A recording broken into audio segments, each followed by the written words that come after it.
Well, the great thing about Chinese replacement parts is you get to do the job over and over and over again. This time it's the front tank.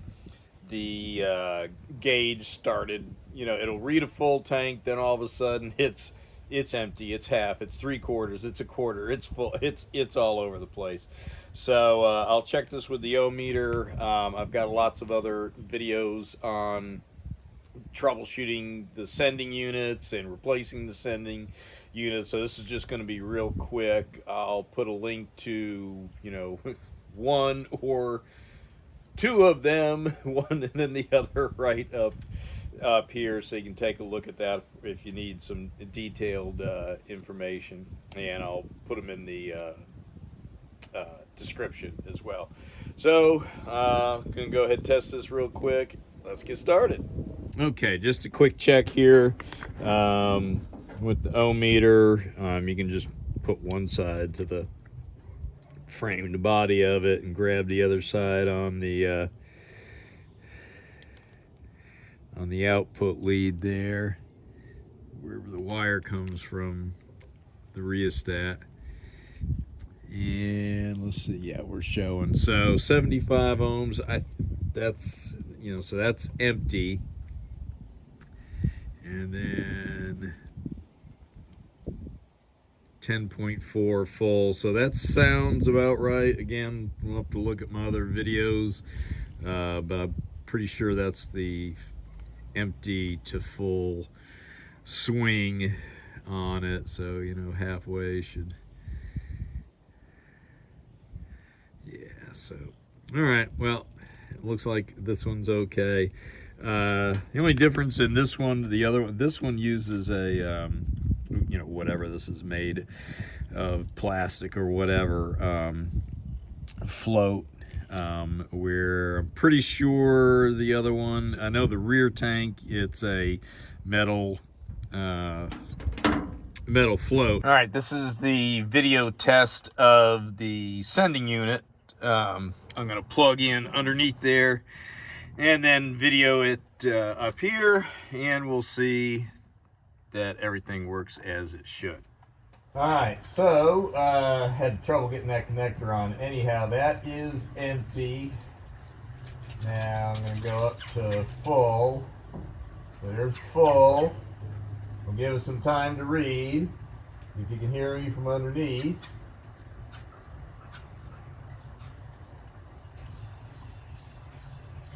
I'm going to leave it here about half. And good. I see we're reading half. I got that kind of just rigged up underneath there. And so everything's working good. So time to see if we can sneak this in there without too much trouble. All right, so here we are underneath with the front tank, and your fuel selector valve is right here. And this is a 1983, so there's a stretch of years of these that, are just old school, just to pick up in the tank and the sending unit. And then the fuel pump is mechanical up on the engine. See, the sending unit is right there and accessible. See, there's your wires for your sending unit, so it would be a good idea. Now I know my gauge is fine because it works fine on the rear tank, but go ahead and hook up your sending unit and turn your key on. Just remember to turn it back off and check and see what it does. And you can actually, you can take your camera, your phone, whatever, and leave it up there while you're monkeying around and do the test down here, and then play it back and know whether it's working or not. And just a safety word of caution when pushing that fuel line off. There's most likely going to be fuel in it, so make sure your head is above the level of that and have on some goggles and such, because you do not want gasoline in your eyes, face, nose, mouth, anywhere like that. Okay, to get that locking ring out, you're going to tap counterclockwise. So you're going to push it around that way. Looking at it from the drive shaft side, you're going to tap it out counterclockwise. So just get a screwdriver on one of these here and just start tapping it around that way. All right, so just with a little screwdriver, ideally a chisel is better. Screwdrivers are for driving screws. You tap on one of these here, the easiest one you can get to make it go counterclockwise, and that ring will pop right off. So get that out of the way. Now, I don't know. Let's see. I'm thinking there might not, well, I don't know. It's coming out. We cleared that. Oh, look at that. The pickup sock is off the bottom of it. So that's not good. That's floating around in there, and that's where it's gonna stay. So I don't know whether that's fallen off already or just fell off when I was trying to pull it out. But it doesn't matter. We got it out. Now we'll match it up to the new one, see if it's the same. All right, I'm just inspecting this gasket here. It did get a little, does look a little, I can't tell whether that's pushed out of shape or not. But yeah, it does come with a new one. We're gonna put Vaseline. Yeah, see, it's a little out of shape right there, and I probably haven't putting it in. So I'm gonna carefully clean that and try not to knock anything in there. And we'll put Vaseline on the new gasket and the lock ring and see if we can reverse this process. And it's gonna be awesome because we can replace this without dropping the tank. Yay. All right, so here is a side-by-side comparison of the new sending unit and the old one. So you can see there are some differences. This is all plastic on the new one. It has a nice big blob of solder on it. Angles and placement of connectors and everything seems to be the same, and they seem to have about the same amount of travel and such on them. So, and you saw I just rigged it up underneath there and gave it, various tank levels, mocked it up, simulated it full and half and empty and all that stuff, and it looked like it captured it on the video. And then here's our ring that was on there. That's what was on there, when I replaced that tank and sending unit like a year and a half ago, 2 years, whatever it was. And here's a new one, and we can see the gasket did get squished a little bit. It did get a little deformed, but the thing's sealed. So anyhow, it looks like I used white lithium on that, which worked good, so I'll probably use white lithium on that, and Vaseline on the, I'll put Vaseline on the gasket, and I might put Vaseline or white lithium on that, who knows. So time to try and get this thing back together.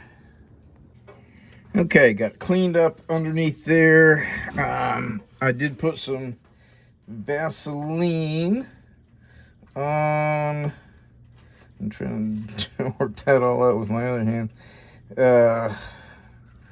On this gasket, which we're gonna lay in here. All right, so there's our gasket, seal, whatever you want to call it. It's not really an O-ring. Wiggle this in. Might be able to pull it off. Oh, there we go. All right, now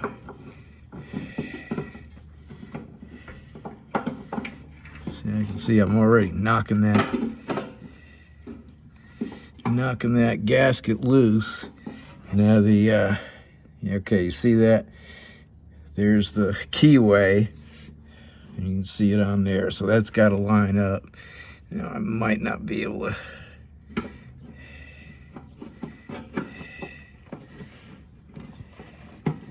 Do this with one hand, so I'm probably gonna, you get the idea, I'm gonna have to drop the camera because it has to, this thing has to, these things here, the tabs for that lock ring, you have to maneuver this kind of in and around and work it through. These guys right here, you have to get this up underneath it, not move the gasket, and get the keyway lined up. So all that has to happen, and I can't do it with one hand. So next scene should be that in place, and then starting of the lock ring.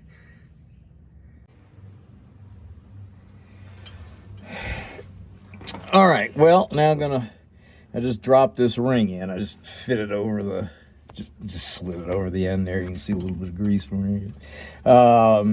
And it's going to have to turn about, you got 3 tabs, so it's going to have to turn 1/3 of the distance to lock. And so if you see like that raised bump there, we're going to push it by tapping on, this one and probably this one, putting a screwdriver and a small hammer and just giving it nice easy taps to get this. They're all going to hit at the same time, so the idea is to get this. It's going to stop. It's got to push. It goes up a ramp and that presses down on it, and it's going to lock up against there. And it's a good idea. This is why it's easier to do with the tank out, because then you can get to all 3. You got to kind of spread it around as you're tapping. So I'm going to hit that one since it's the easiest one to get to, and then this one. All right, so that was easy peasy. So, just tapping on these guys here. The one I actually first tapped on is all up away around the back, so it just starts to move nice and easy. Then you grab another tab, and you can see what I'm talking about right there, where that's locked in. You want to make, and you'll tell as you're tapping it around, all of a sudden the sound changes, and you can tell you're up against the lock. So yay. So I just use the screwdriver like that, and a light hammer like that. So I'm gonna put a little grease on that and cut back a little off the end of that line, and get a clamp on it. And in fact, right now I'm gonna go ahead and hook this up and turn the key, and see if that tank registers any, because there was more fuel left in there than I thought. So I was actually getting better mileage than I thought. I was getting close to like 17 miles to a gallon or so with this, so it's really not too bad. Yeah, so the front tank is now showing, depends on your perspective here, but lenses on these cameras are off to one side, but it's showing about 1/8 of a tank or so if you're sitting in the driver's seat looking down at it. So I know that's fairly accurate. So go ahead and finish up underneath, and just make sure and start it and run it from the front tank. Try it here in the driveway. Make sure everything's pulling in good before I could go ahead and fill that tank up and then find out there's some other issue and it's not pulling. All right, well, there we are, all back together. We saw that the gauge is reading about 1/8 of a tank, which seems about right. I'm anxious to see how many gallons it does take and where the gauge sets when it's full, because the other sending unit always overshot it by a lot, and it does that on the rear.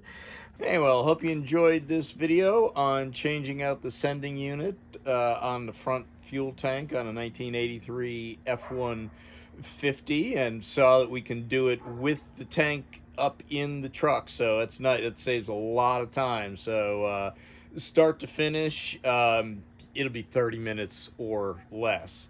So anyhow, hope you enjoyed this, found it useful, helpful, entertaining, any or all of the above. And if you did, go ahead and grab your sending unit and push down on that like and subscribe button. Please comment and share, and I'll see you on the next one. Thank you.